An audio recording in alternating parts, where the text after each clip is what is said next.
Christmas പുതുവത്സരകാലത്തൊരു നൊസ്റ്റാൾജിയാണല്ലേ നമുക്ക് കിട്ടിക്കൊണ്ടിരുന്ന post കാർഡുകൾ. ഇപ്പോഴതൊക്കെ അന്യം നിന്നിരിക്കുന്നു. വാട്സപ്പിലൂടെയോ ഇമെയിലിലൂടെയൊക്കെയാണ് നമുക്ക് ആശംസകൾ വരുന്നത്. ഇപ്പോഴിതാ പോസ്റ്റ് കാർഡിലൂടെ ക്രിസ്മസ് പുതുവത്സര ആശംസകൾ അറിയിക്കുകയാണ് ഒരു കൂട്ടം കുരുന്നുകൾ. രാജഗിരി പബ്ലിക് സ്കൂളിലെ 3000-ഓളം വിദ്യാർത്ഥികളാണ് പോസ്റ്റ് കാർഡിലൂടെ ആശംസകൾ അറിയിച്ചത്. വിദ്യാർത്ഥികൾക്ക് പോസ്റ്റ് കാർഡുകൾ പരിചയപ്പെടുത്തുന്നതിന് തപാൽ വകുപ്പുമായി സഹകരിച്ചാണ് പരിപാടി സംഘടിപ്പിച്ചത്.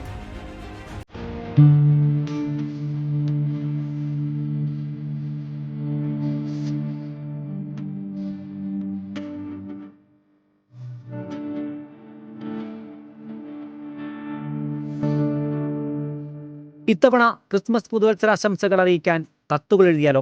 അധ്യാപകരുടെ വാക്കുകൾ കേട്ടയുടൻ വിദ്യാർത്ഥികൾ പേനയും പെൻസിലും ക്രയോൺസും എടുത്ത് തയ്യാറായി. 50 പൈസ വിലയുള്ള പരമ്പരാഗത പോസ്റ്റ് കാർഡുകൾ എല്ലാവർക്കും വിതരണം ചെയ്തു. കിട്ടിയുടൻ തങ്ങളുടെ മനസ്സിലുള്ള വരികളും മായാതെ കിടക്കുന്ന ചിത്രങ്ങളും പോസ്റ്റ് കാർഡിലേക്ക് പകർത്തി. ചിലർ മാതാപിതാക്കൾക്ക് കത്തുകൾ എഴുതി. മറ്റു ചിലരാകട്ടെ ഹിന്ദിയിൽ അമിതാഭ് ബച്ചന് ആശംസകൾ അറിയിച്ചു.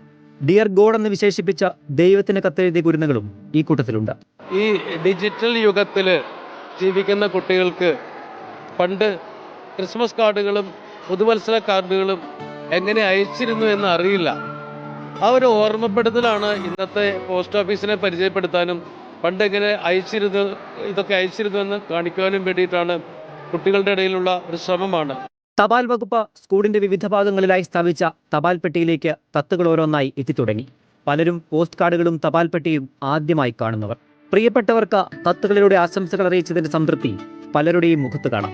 അന്യം നിന്നു പോകുന്ന തപാൽ സംവിധാനം കുട്ടികൾക്ക് പരിചയപ്പെടുത്തുന്നതിനാണ് രാജഗിരി പബ്ലിക് സ്കൂളിലെ അധ്യാപകരും PTA ചേർന്ന ഇത്തരത്തിലൊരു പരിപാടി സംഘടിപ്പിച്ചത്. റിപ്പോർട്ടർ, കൊച്ചി.